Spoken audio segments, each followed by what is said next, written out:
राम को, लक्ष्मण को, जानकी जी को वन दिखाना, गंगा में स्नान कराना और 4 दिन के समय के अंतर्गत वापस ले आना।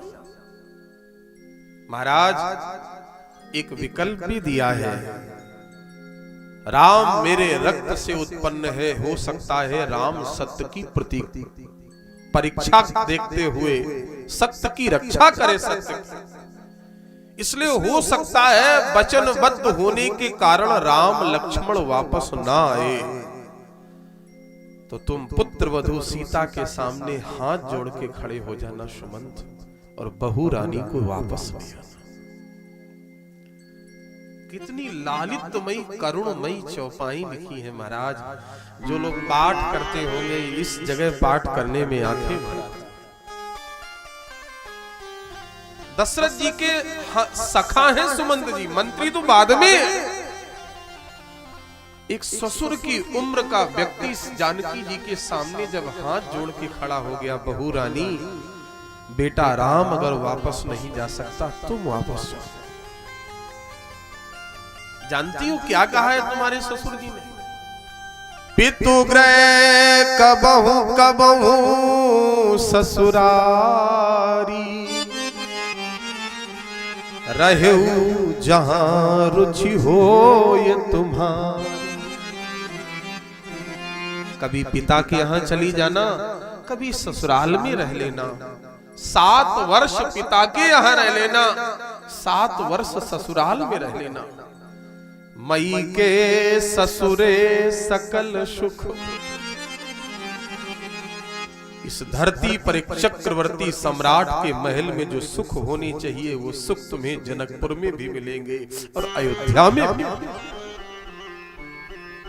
इसलिए समस्त अयोध्या और जनकपुर वासियों की तरफ से ये सुमंत तुम्हारे सामने हाथ जोड़ के विनती करता है, बहू रानी अयोध्या लौट चलो। आपसे मैं निवेदन करूं, राम जी ने कहा मान लो सीता अगर अयोध्या लौट गई, इन बच्चों को बिठाओ भाई। जो भी माताएं बच्चों को लाती हैं ये अपनी जिम्मेदारी में रखा करो है। गंभीर करुण कथा सुनने के लिए गंभीरता का परिचय देना पड़ता है। भगवान श्री राम ने कहा महाराज सुमंत जी, मंत्री सुमंत जी, मान लो अगर सीता अयोध्या लौट गई तो क्या होगा? श्री सुमंत जी ने कहा महाराज अगर बहू रानी अयोध्या लौट गई तो आपके पूजनी पिता के प्राण बचे रहेंगे।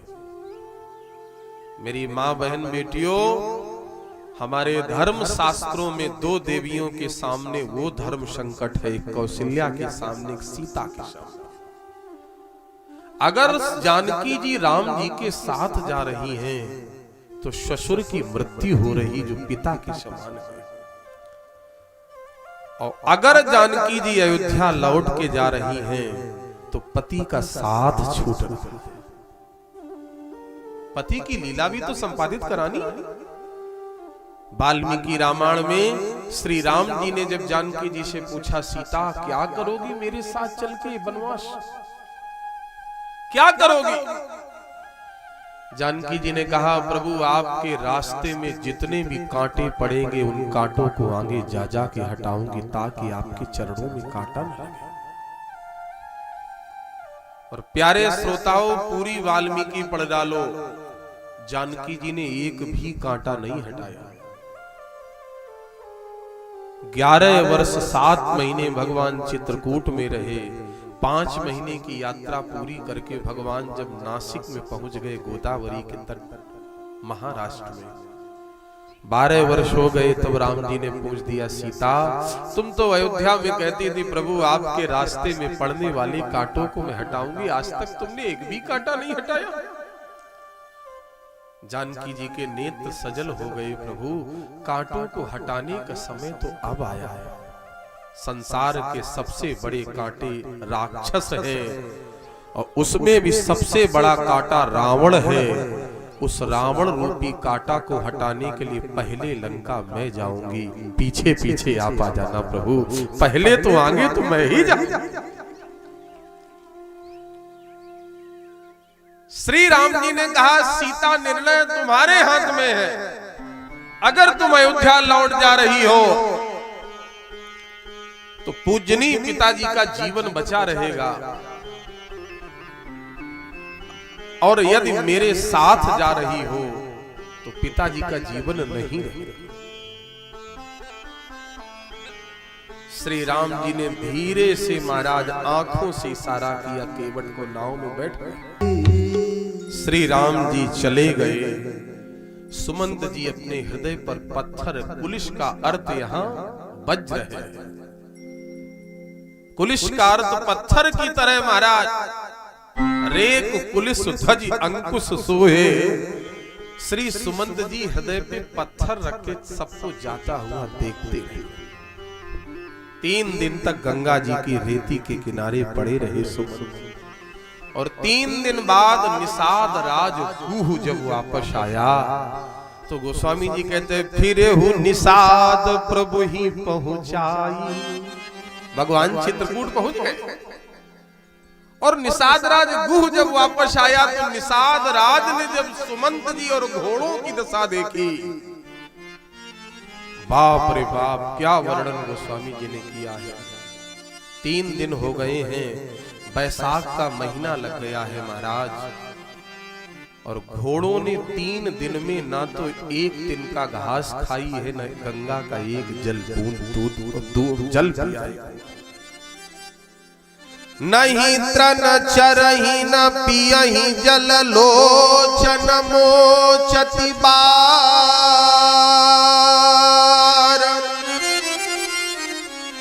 व्याकुल भयऊ निषाद तब रघुवर बाजी निहार। मन ही मन निषाद राज सोचने लगा, हाय जिनके बिना पशुओं की दशा है उनके माता पिता जीवित कैसे। अवध प्रवेश कीन अंधियारे। वाल्मीकि रामायण में तो सुमंत जी ने काले काले कपड़े को फाड़ा और उस काले कपड़े से अपने मुख को ढक लिया। मेरा पापी मुख ये अयोध्या वाले न देखने पाए, बस ये सोच के महलों के अंदर प्रवेश कर गए। सुमंत जी सोच रहे हैं, जब अयोध्या के परिवार के लोग पूछे, सुमंत तुम अकेले, मेरा राम कहाँ है? तो सुनत सचिव लोचन जल छाए। दशरथ जी ने कहा, जानते हो सुमंत, मैंने कैसा बेटा पाया और खो दिया। राज सुना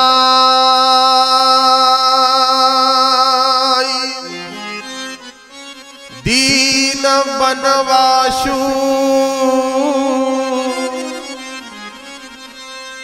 शाम के समय कहा था, बेटा तुझे राजा बना दूंगा। अगले दिन सूरज की पहली किरण भी नहीं निकल पाई, उसी बेटे के कान में सूचना भिजवा दी, तुझे राजा नहीं बनना, तुझे वनवास जाना है। तो प्रधानमंत्री सुमंत जिस बेटे को राजगद्दी पाने का समाचार सुनकर प्रसन्नता न हुई हो, और जिस बेटे को वनवास जाने का समाचार सुनकर दुख न हुआ हो, रोया न हुआ, ऐसे बेटे से बिछड़ने के बाद भी मैं जीवित हूं। सुमंत, मेरे हृदय से तो ज्यादा पत्थर भी कठोर नहीं होगा जितना मेरा हृदय कठोर है। राम जैसा बेटा मैंने खो दिया और मैं जीवित बैठा रहा। किसी ने मेरे लिए कुछ कहा? सुमंत जी तुरंत सुनाने लगे, प्रभु श्री राम जी ने आपके लिए कहा, ये बेटा बाहर खा लो, तुम एक जगह गोल बना के हमें दिखा के ये कर रहे हो। थोड़ा मर्यादा देखो कथा की।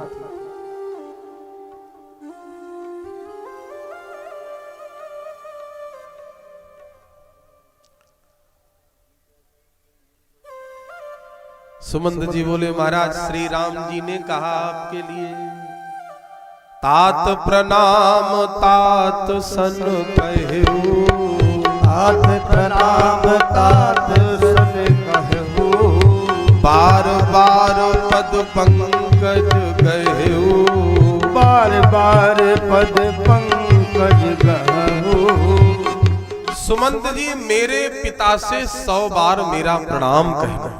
शिवरंजनी आएगी पूरी।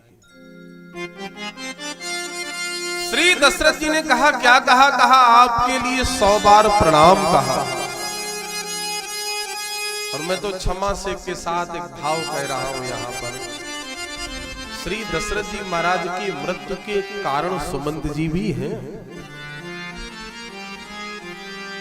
आपका बेटा विदेश जा रहा हो और आपके घर का नौकर उसको कहीं छोड़ने गया हो, हवाई अड्डे पर या स्टेशन पे कहीं, जिसको उसको बाहर जाना वहां से, और महाराज जब बेटा जाने लगे अंदर तो हाथ जोड़ के नौकर से कहे कि मेरे पिता से 100 बार मेरा प्रणाम कहना।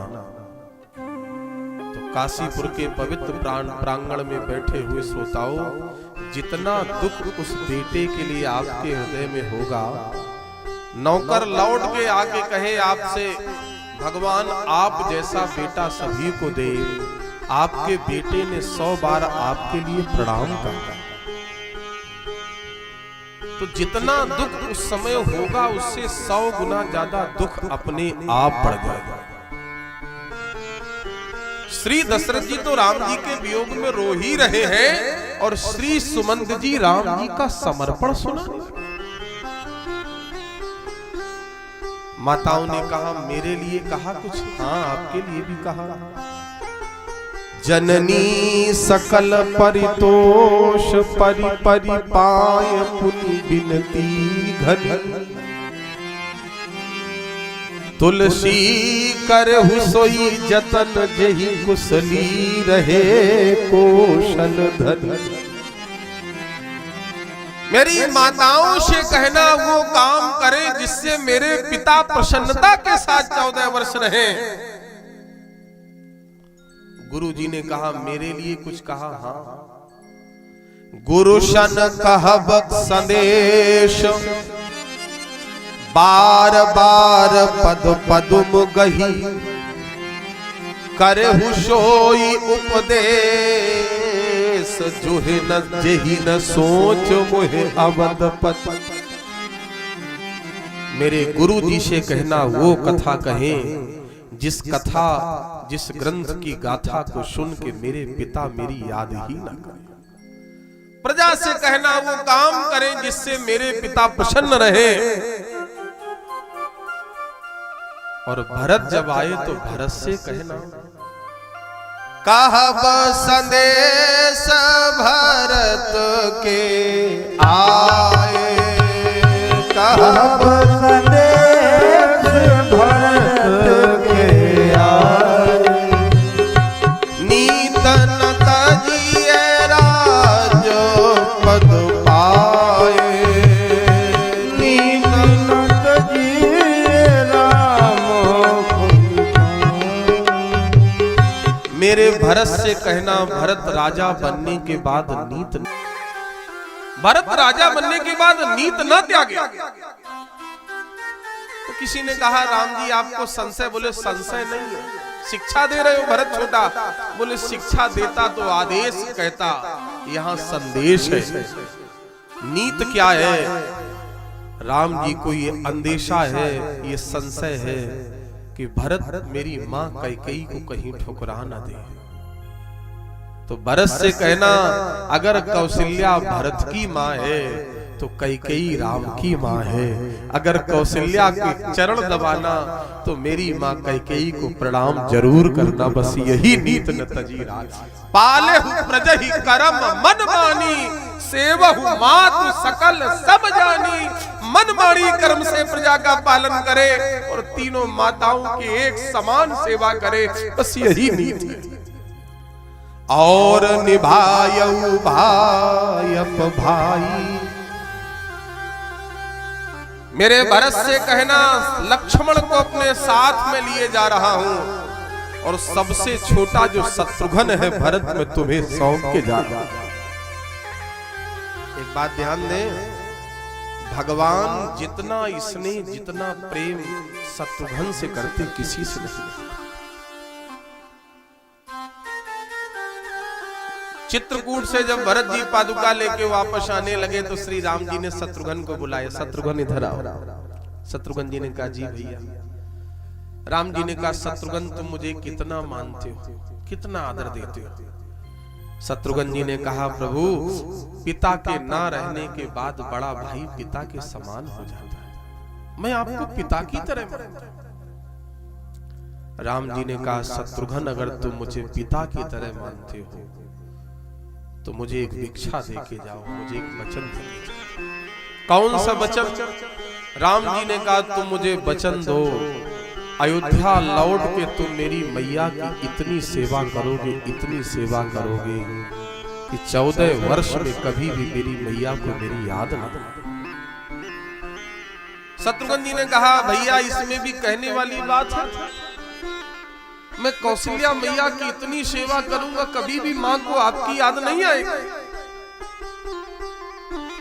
राम जी ने शत्रुघ्न के मुख पर हाथ रख के कहा पगले मेरी असली मां कौशल्या नहीं है, मेरी असली मां तो कैकेयी मां है, कैकेयी मां के लिए। शत्रुघ्न जी ने कहा ठीक है भैया मैं बहुत सेवा करूंगा। राम जी ने कहा मुझे एक वचन दो, अयोध्या के लोगों के कठोर शब्दों को सुन के मेरी मां कहीं प्राण न त्याग दे, इसलिए मुझे वचन दो शत्रुघ्न तुझे 14 वर्ष तक किसी न किसी तरीके से मेरी मां कैकेयी को जीवित रखना है। शत्रुघ्न जी लौट के आए, अपनी धर्म पत्नी श्रुतकीर्ति को बुलाया और श्री अवध के संत कहते हैं श्रुतकीर्ति से कहा भैया श्री राम जी का आदेश है 14 वर्ष तक मझली मां को जीवित रखना है। 15 दिन हो जाते हैं, महारानी कैकेयी पश्चाताप की अग्नि में जलती हुई जब अन्न का परित्याग करती थी, भोजन नहीं करती तो दासियां महाराज श्रुतकीर्ति जी से कहती तो श्रुतकीर्ति दूध लेके जाती एक पात्र में और श्रुतकीर्ति हाथ जोड़ के कहती है मां आप बुजुर्ग हो, आपसे भूख बर्दाश्त हो जाती, लेकिन हम बच्चियां हैं, हमसे भूख बर्दाश्त नहीं होती। 15 दिन हो गए मां हमने भी भोजन नहीं किया, 15 दिन हो गए। श्रुतकीर्ति जी से कैकेयी ने कहा तो बेटी तू भोजन कर, कहा नहीं मां भूखी बनी रहे और बहू भोजन कर लिए राजयाज्ञा के खिलाफ हो जाएगा, राज परंपरा के विपरीत है। श्रुतकीर्ति की खुशी के लिए कैकेयी मां भोजन करती, तब मैया श्रुतकीर्ति भोजन करती।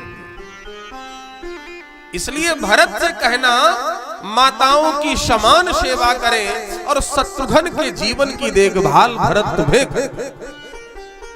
लक्ष्मण ने कुछ कठोर वचन कहे, दशरथ जी महाराज ने जब ये सुना तो प्राण कंठ में आ गया। श्री दशरथ जी महाराज कहने लगे श्री सुमंत जी महाराज अब मेरे प्राण नहीं रहेंगे। सुमंत जी ने गीता का उपदेश देना शुरू किया। जन्म मरण दुख सुख सब भोगा, हानि लाभ प्रिय मिलन वियोगा। काल कर्म बश होई गुसाई, बर बशनान रात दिवस कहना। जन्म मरण दुख सुख हानि लाभ मिलन वियोग ये भगवान के हाथ में है, ये समय के अधीन है। महाराज धैर्य धारण करो। सुमंत जी ने दशरथ जी से धीरे से कहा, सुमंत जी ने महाराज धैर्य धारण करो, जिस बेटे को तुम केवल अपना बेटा समझते हो वो आपका बेटा नहीं है, फिर किसका है? वो तो निर्गुण है, निर्विशेष है, निरुपाधिक है, निरुकल्प है, निरुपम है, निराकार है। पृथ्वी के कण-कण के रज रज के अणु अणु में उसकी सत्ता है, हर जगह वो व्याप्त है। दशरथ जी ने कहा सुमंत जी आज ये तत्व ज्ञान मेरी समझ से परे है, मैं तो तुमसे एक मोटी मोटी बात पूछ रहा हूँ। सुमंत सच बताना, किसी माँ बाप के 4 बेटे हों और 4 बेटों में 3 बेटे स्वस्थ हों, बहुत ध्यान से सुनना, आप स्वयं समझ सकते हैं दशरथ जी की हृदय की वेदना। दशरथ जी ने कहा किसी माँ बाप के 4 बेटे हों और 4 बेटों में 3 बेटे पूर्ण रूप से स्वस्थ हों, एक बेटा थोड़ा सा मंद बुद्धि हो, पागल हो, परिवार के लिए घर के लिए वो बेटा बोझ है। परिवार का कोई न कोई सदस्य 24 घंटे उस बेटे की रखवाली में लगा रहता है। सुमंत जी सच बताना, ऐसा पागल बेटा एक दिन रात के अंधेरे में चुपचाप अपनी चारपाई से उठ के घर के दरवाजे को खोल के कहीं निकल जाए और सवेरे खोज की जाए, सब जगह ढूंढा जाए, वो बेटा ना मिले, तो सच बताना क्या पागल बेटे को खोने के बाद उसके माँ बाप को कष्ट नहीं होगा, दुखी नहीं होंगे? बोलो भाई, कितना भी पागल हो आखिर तो बेटा है।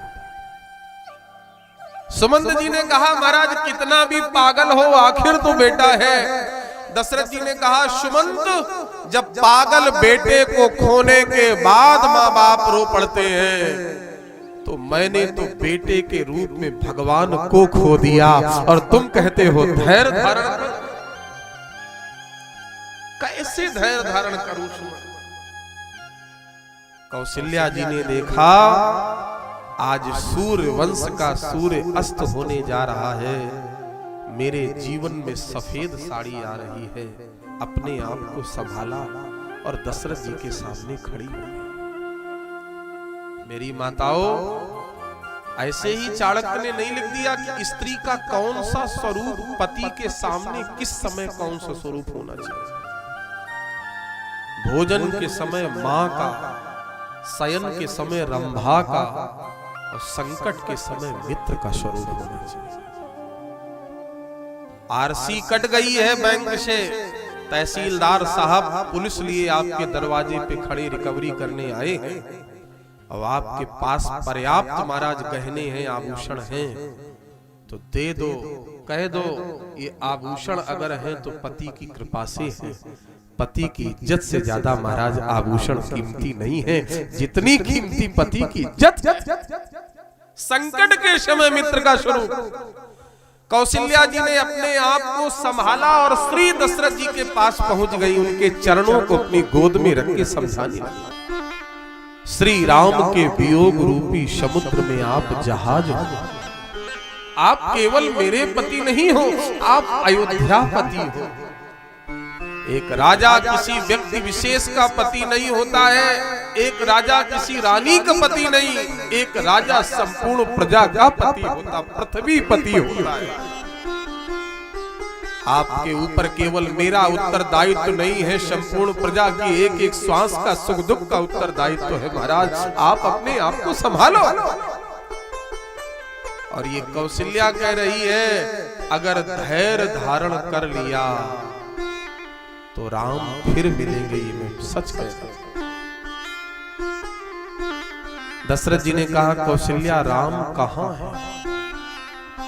कौशल्या जी ने रोकर के कहा महाराज वियोग के इस समुद्र में आप इस किनारे हैं और राम जी समुद्र के उस किनारे खड़े हैं। ये जहाज सने सने इस किनारे से उस किनारे जा रहा है। दशरथ जी ने कहा कौशल्या इस जहाज को इस किनारे से उस किनारे पहुंचने में कितना समय लगेगा? कौशल्या जी ने कहा महाराज केवल 14 वर्ष लगेंगे, केवल 14 वर्ष। दशरथ जी ने कहा कौशल्या 14 वर्ष की बात करती हो, यहां तो 14 पल भी जीवन नहीं है।